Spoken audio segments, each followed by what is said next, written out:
Hello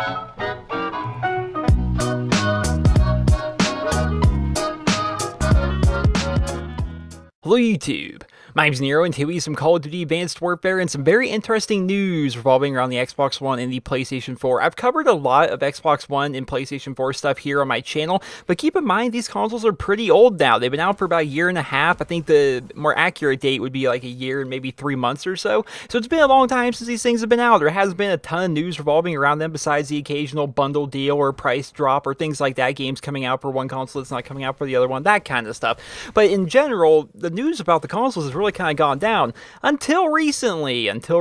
So this was actually posted as an article on IGN, which actually came from a different news site that actually came up with this entire graph and this prediction and stuff like that. It's very confusing, but there's going to be links to everything you need to know down in the video description. So basically, last week, Sony told IGN that 18.5 million PlayStation 4s have been sold since launch, which is a pretty good number. Then Microsoft said that they have shipped an estimated 12.4 million units during that same time, during that exact same time span, which is interesting that the Xbox One quote has the terms estimated and the term shipped in there. It's really kind of weird. We've estimate that we have shipped this many consoles, whereas Sony's like, yeah, we've sold this many, you know. But either way, Sony has sold a lot more PlayStation 4s than even Microsoft has shipped Xbox Ones, which is pretty interesting. A lot of people have already known this. Is kind of common knowledge that the PlayStation 4 has been the front runner of the next-gen systems. Even though, should we really be calling them next-gen, considering they've been out for like a year or so now? I think they should be called current-gen at this point, but still,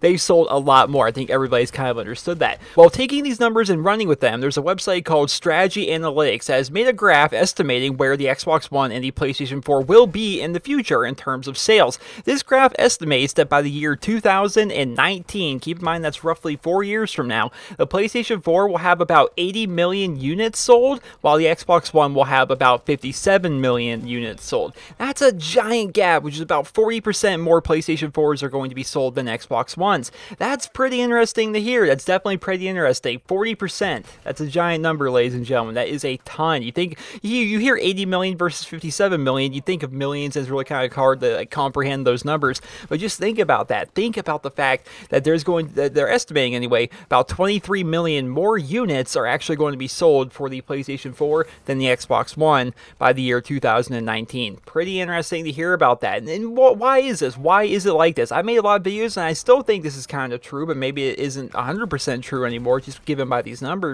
But I made videos back before either one of these consoles launched. Back when I made these videos, the Xbox One was rumored to be called the Xbox 720, and that's what I was calling it in those videos, because that's what everyone thought it was going to be called, was the Xbox 720. My initial thought was people are going to go with what they know. If you have an Xbox 360, you're probably just going to buy the Xbox One because you like your gamer tag, you like your achievements, you like your friends list, you're comfortable with Xbox style stuff, and why would you switch consoles completely and lose all that kind of stuff because of a next-gen system? Why wouldn't you just go ahead and buy the next-gen system of the system you already have? And same thing goes for PlayStation users. I basically predicted, I'm like, hey, if you have a PlayStation 3, chances are you're going to buy a PlayStation 4. I don't really see a reason why somebody that has a PlayStation 3 and probably had a PlayStation 2 would want to go over to an Xbox One just out of the blue rather than just getting a next-gen version of the console they already have. That's what I thought people would do, and chances are a lot of you guys end up doing that, but there are a lot of people out there who really decide to make their decision based upon what the hardware of the consoles was like and by how much the consoles were actually going to cost at launch, which keep in mind, at launch, these consoles were pretty expensive. The Xbox One, very expensive, really for no reason. You guys remember that? The Xbox One was ridiculously expensive. It always came with a Kinect, which a lot of people didn't want the Kinect, myself included, but we were forced to purchase the Kinect because they were just so hell-bent on the idea of having the Kinect just being like the main functioning factor of the Xbox One, which is really kind of evident if you look at the Xbox dashboard. Me personally, I took my Kinect, I threw it on the floor, and I haven't used it since I bought my console. I don't use it, I don't like it, I don't want it in my world. And if you look at the interface of the Xbox One, it's very confusing, very, very, very poorly laid out, just terrible compared to its 360 counterpart.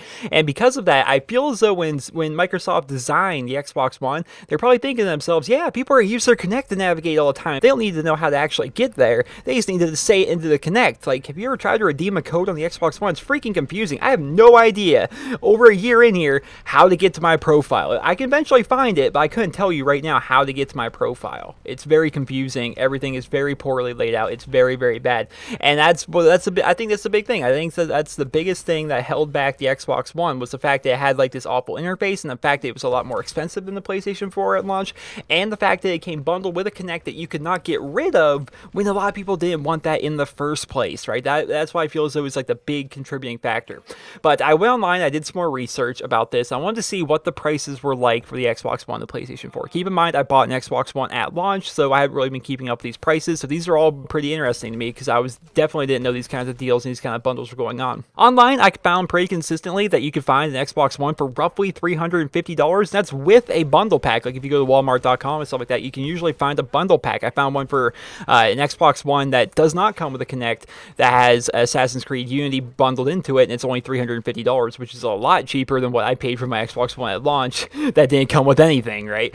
And I also found one for the same price, $350, that you could buy the Master Chief Collection along with it, although I'm not sure how many people would actually want that, considering that game has flopped on just about all accounts. But it's pretty interesting. For $350, you can get an Xbox One without a Kinect, and you can get a game included with it. That's pretty interesting. If you want to buy an Xbox One that actually comes with a Kinect built into it, that's roughly $450, which is pretty weird. The best thing I found was actually a bundle deal where you got an Xbox One without a Kinect, bundled in with the Master Chief Collection, a 12-month Xbox Live card, as well as your choice of another game, which is like Madden or like an NBA game or something like that, for $450, still cheaper than what I paid for my normal Xbox One at launch, which is crazy how much the price has dropped on that. And to compare that to the PlayStation 4, the PS4, from what I found online, is running for about $400 with nothing bundled into it, which, keep in mind, that's $50 more than Xbox One with a game bundled into it, yet the PlayStation 4 is still outselling it. I did find some deals online. Of course, it's different on different kinds of websites, different retailers and stuff like that, but you can find bundles with your PlayStation 4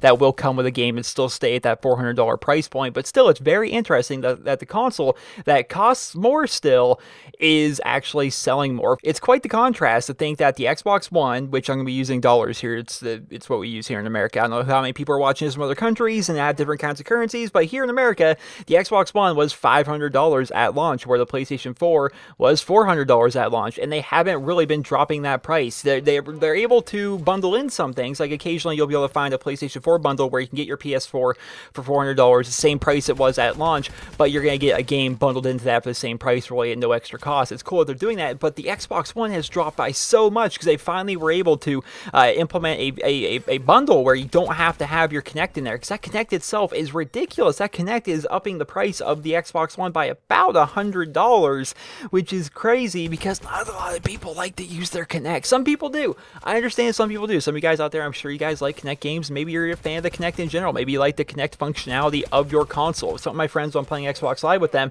I hear them saying Xbox record that or Xbox unsnap because Xbox, snapped for whatever reason when they didn't want them to. And I'm like, you still have that thing turned on? And they're like, oh yeah, I love my Kinect. I'm like, I took that thing off like the first day I had it, and I haven't touched it. I don't even know where it is, to be perfectly honest. It's probably in a box somewhere over there in the corner. I have no idea where that thing is at. I don't use it, but some people do. Some people do use that, but it's crazy that the Kinect itself was what really kind of tipped the Xbox One, which is very interesting. That's really what they built the Xbox One upon, right? The whole thing of it was they're going to control the living room. Through your Kinect, you were going to be able to control everything on your Xbox, including your television, and just control everything with this one thing. It's going to be like the future of console gaming, the future of entertainment, being able to speak and have stuff actually happen, the kind of stuff that we would dream about back in the 90s when you would watch movies and stuff like that that were set in the relatively near future, right? You think about that. That's what people used to dream about, and now it's actually a possibility with the Xbox One, and a lot of people are just like, I don't want that. I mean, it's creepy. I don't like something listening to me. I don't like a camera that's watching me.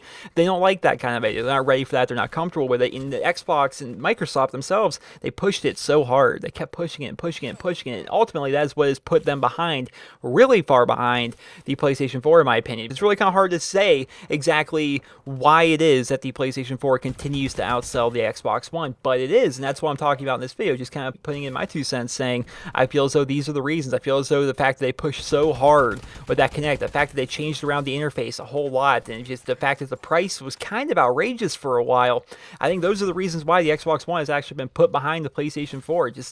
It's as simple as that for me. That's why I see it in my eyes. But I just want to make this video just to give you guys a little bit of news, a little bit of information saying that right now the PlayStation 4 is outselling the Xbox One pretty steadily, and by estimations it's going to be just blowing the Xbox One out of the water by the year 2019. Once again, if you guys like to check both these articles, I'll link you to the IGN article as well as the strategy analytics article. You can read both of those and check out both of them, see the graphs and stuff like that, because I don't know if these kind of graphs or anything like that would be copyrighted to show in my video. I really don't know, and I don't want to take a risk, to be perfectly honest. So I'm just going to go ahead and not show that. I will link you over there to the articles. You guys can click those down in the video description, and you guys can go ahead and read those for yourselves. So that is today's video, talking about the Xbox One and the PlayStation 4. Definitely interesting to see how Sony is really just kind of jumping ahead of Microsoft with this next generation of consoles. Just so many more units sold, and by estimations, they're going to blow them out of the water if this trend continues, which is pretty crazy, because I thought at least the consoles themselves would be pretty close. I thought people that like their Xbox 360, they're going to buy an Xbox One. People that like their PlayStation 3, they're going to buy a PlayStation 4, and that was going to be the end of it. But right now, a lot more people are really leaning towards the PlayStation 4. An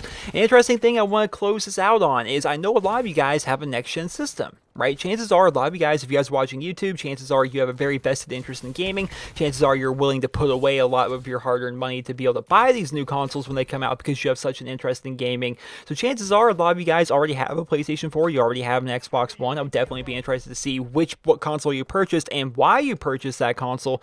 But here's an interesting little thing I want to talk about right here at the end of the video.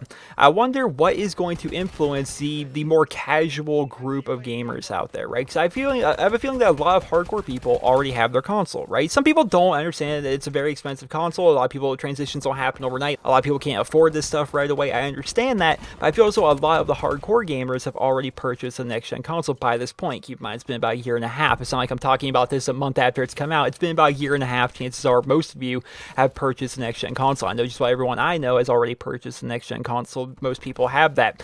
So if most of the hardcore people are out of the way and the PlayStation 4 is kind of up in the lead, what is going to dictate the rest of the sales of the console throughout this generation's life cycle? Right? What is going to dictate that? Is it going to be the pricing? Is it going to be the games that are being released, the different kinds of exclusive games that are going to be released? What is going to dictate these sales? Is it possible for Xbox to have a comeback at this point? Is it possible that if they stay down there at that $350 price range, are people going to be more inclined to want to purchase that? I think that's the strategy they're going with right now. I'll definitely be interested to pay attention to this over the coming months and over the coming years and stuff like that to be able to see exactly what they're going to be doing with this, because right now they're getting blown out of the water and they really need to try and step up their game a little bit, whether that's overhauling the interface of the Xbox itself, overhauling the way things are working, because right now I know a lot of people have a lot of gripes with the Xbox One, and I'm not hearing, of course I don't own this, so I can't really speak on it personally, but I haven't been hearing a ton of gripes from people that have the PlayStation 4, right? I haven't been hearing a ton of gripes like that. So perhaps Microsoft's going to overhaul the Xbox One, and perhaps that will lend more people to want to actually purchase this. But right now, if you're just a casual gamer,